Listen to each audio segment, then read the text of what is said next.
I'm going to give a very short overview as I understand, then you can dig in and make sure I don't make a mistake here.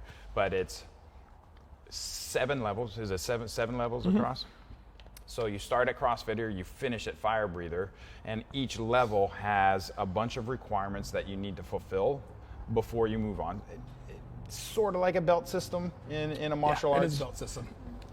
And you just tick those off. And it starts obviously at CrossFitter. They're, scaled down, regress. They're basic skills, and as you move up, they become harder and harder and harder to accomplish. And in order to move on, I really like this piece, so hopefully you talk about it. You obviously have to hit the skills. But even if you're super gifted, a beast, and you can hit these without really training that hard, if you don't show up to the gym and participate and be consistent with your training, you're not allowed to promote over. Is that correct? Correct. Awesome. So now with that intro, teach me about the levels. So my wife started in martial arts. Okay. So that's why it follows the same color scheme as a traditional belt pattern. Okay. So when you first start off, most of the first level is just you have to show up and actually come to class. There's pretty basic conditioning marks that you have to hit. And you start off... It's the same skills across? Same category. Same categories? Yeah. Okay. So you'll transition from, we want people to be able to do a pull-up with any kind of band. Okay. No restriction. As long as you can get up on the bar, full extension at the bottom, get over the bar, we'll count it. We just want you to show up and start putting in the work at first. All the way to be able to complete muscle-ups on the rings. Gotcha. So each one of those will progress all the way into that last level of fire. And how many total categories? There's 4 categories. Starts off with weightlifting, and then gymnastics, conditioning, and then benchmark workouts. Gotcha. Okay. Each one has 15 different requirements. Or gotcha. 15, there's 15 total. Across the 4 categories. Check. Okay, I've interrupted enough, so I'll let you start back with the belt system from your So work. there's 15 different marks. That's gone down as we've got rid of things that were redundant. Okay. Where if you can pass that one, you're going to pass this one too. We'll just scratch that. Nice. So the whole point was to have a system that wasn't subjective the way that some martial arts belting systems are. The premise of CrossFit is that it's measurable and it's repeatable. Absolutely. Everything is objective. So each one of those is an objective mark. You lifted this percentage of your body weight, or you hit this time on the run. Right. You performed this. There's no arguing. When someone gets to that level, everybody knows exactly what it took. Right. To be able to wear that shirt around. Awesome. There's no questions about it. Oh, they get a shirt in that color? We have you wear a shirt of each color. That's from awesome. Orange, yellow, green, all the way to the last one is black. Oh man. So as you progress, we set that as this is what we expect someone consistently training hard, showing up to the gym in their 20s will get to over the course of 4 years. So if you show up at 21, you're here, you're consistent, we'll get you to this level at 25. And if that doesn't apply to, any of those things don't apply to you, don't expect it in 4 years. If you're not that age, if you're not able to train that often, right. If you're not as consistent, you're not going to get there in 4 years. It's going to take longer. So this is like an ideal situation of what we expect for people. Yep. And we've modified that from purely being about the performance. We overlap that with the sickness, wellness, fitness continuum. Okay. Now, we have these first rinks where you start off on the end of sickness, presence of sickness and disease. Then our top ranks, or at the top of the curve of that continuum, we have our middle 2 ranks, which represents absence of sickness and disease. Your blood pressure, your cholesterol, all of your marks are in normal range. Right. And then at the tail end of it, which is our fire breather level, that represents an additional hedge against sickness and disease. So when people show up, we explain it as our goal is to get you as fast as we can to wellness. And we're going to keep you there the rest of your life. That's the goal. Our goal is not to reach this fire breather mark. That's not what we're expecting of you. So if you can't get there, that's not anything wrong with you, or you shouldn't be ashamed. We're not expecting you to be there. Those last 3 ranks represent the sport. That is, if you have the time and this is what you enjoy doing, this will give you an additional hedge. You'll have additional protection.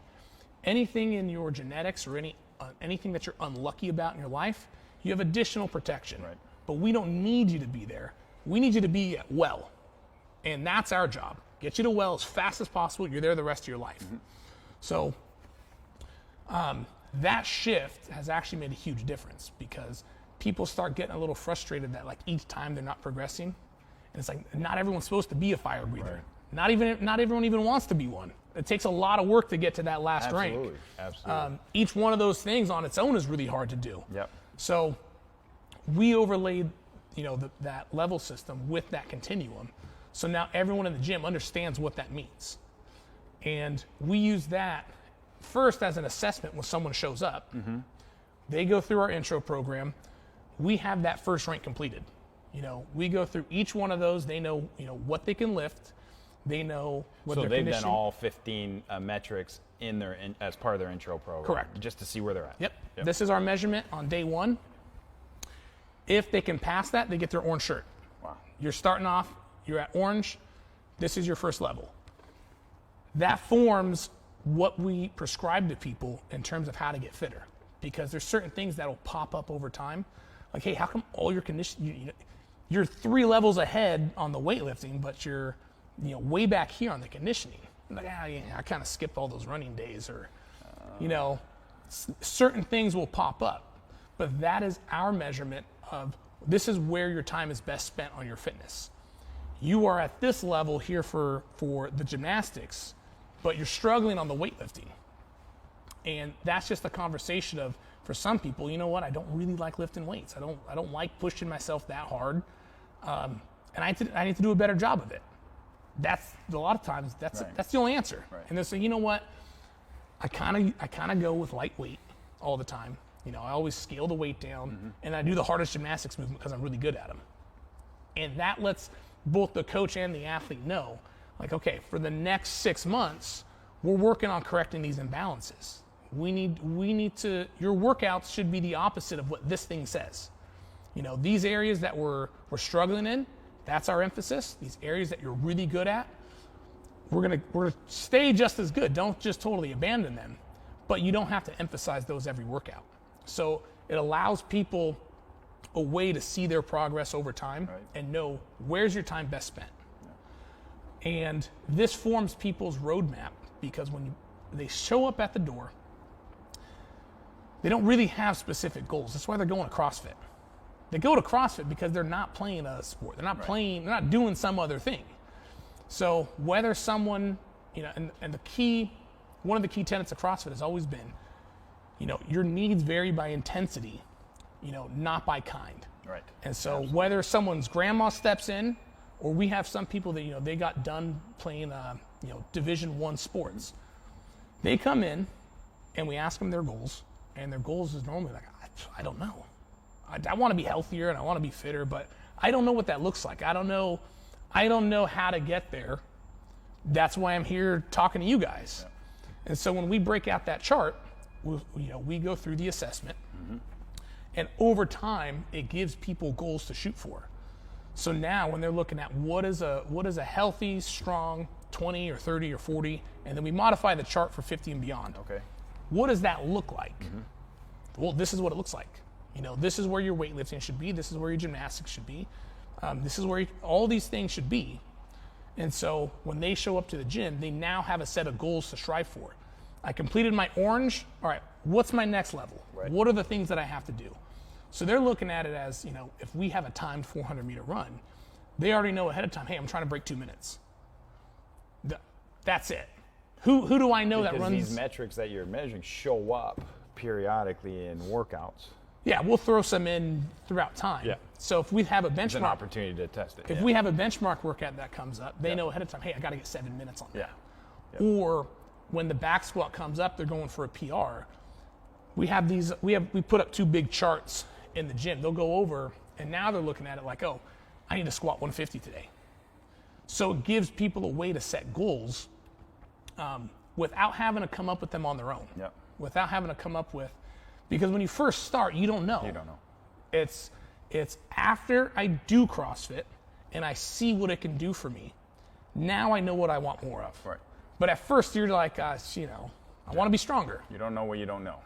Yeah. And so over time, by the time people get to those last ranks, like by the time people get to, certainly by well before Fire Breather, they've been doing it a long time and their interests might change a little bit. Right. So by that point, hey, maybe I want to do Spartan races. Maybe I want to run a marathon. Maybe I want to do a weightlifting competition. Their goals might change, and that chart's not as applicable anymore because they're going to specialize in something because that's what they really like. But your first couple years, you just don't know. But we still want them in that band that's the wellness band, regardless of where they stray off to. Yeah, that'll be their check the box. I'm maintaining the spot I want to be, the minimum spot. Once you get beyond that wellness stage, and we're at the stage that's representing sport and more of a hedge, at that point, like for instance the gymnastics, the gymnastics skills become too complicated. Right. So people will be like, you know what, I just don't want to spend the time doing that because I want to do this other thing that's outside the gym. Yeah. And that's perfectly fine. Yeah. You can hit all of these marks. All of your traditional health markers are in range where they're supposed to be. That's a good plan. Do something that you enjoy because that's going to keep you training and healthy for the next 10 years. You don't have to specialize in CrossFit. Now you're not looking at getting better just at CrossFit. It's purely how can CrossFit help me get better at something else that I enjoy. Yeah. How often are they kind of retesting or just confirming where they are and assessing where the imbalances are? We're now testing every 6 months. Okay. So a full kind of panel of everything every 6 months to see the full picture. Yeah. Okay. We started off at 3 months. That was way too fast. That was way too soon. Yeah. We moved to 4 months. That was still really pushing it. And now we moved to 6 months. And 6 months has worked really well. Part of that is our demographics, because as a gym is open longer, you start having members that have been there for a while. Right. So as people work on those later ranks, the 3 month testing is like, yeah, dude, this is really hard to get to. Yeah. We don't need to sit down and review it or test it because I'm still working on it. Yeah, this is going to take me a long time to hit. Yeah. So more of our clients have moved to being there for a long time, and they've gotten a little older in age from when we first opened. So those later ranks, as more people are working on the later ones, we don't need to test as often as when we first, because this was implemented right when the gym first started. Okay. Yep. We don't have to test as often. And the people that are earlier on, especially because we really increased our intro program, we will test people outside of that traditional cycle, but those are people that are working with a coach one-on-one. Okay. That'll just be part of what they do. Usually if someone I want to improve, their program is based off of how they're performing on those levels. Hey, we're lagging on this, we need to spend more time here. Yeah. And then once you pass, then you promote, you get your new color of shirt. Awesome. Is there basically a set week, like maybe one in June, one in December, where it is right now 2 weeks? April and October. Okay, awesome. And so everybody knows that when the programming comes up for those weeks, filtered in there will be these 15 challenges that are going to maybe over the course of 2 weeks or 1 week or however long it takes, they're going to be taken care of there and there. Yeah, probably in the month leading up, I might throw a couple things in there just as part of class. Yeah. So when they pull up, when we test it, we do it Tuesday, Thursday for 2 weeks. So you got 4 days that those things will all be spread out. Nice. But in the month before that, I might throw something in there earlier on. So this is your first chance to see if you're going to pass. So if you're trying to run a new 400 meter, let's say, we threw one in a month early, you got to break a minute 30 or something. You'll know ahead of time, hey, man, I got 132. Like, I know I need to prioritize that when this comes up. Like, I need to know that I'm fresh and this is going to be my best run. So if let's say you got 132 at the end of a workout a month prior, you're looking at it like, okay, I'm going to run 129, but I need to make sure that's prioritized. I need to be set up correctly for that.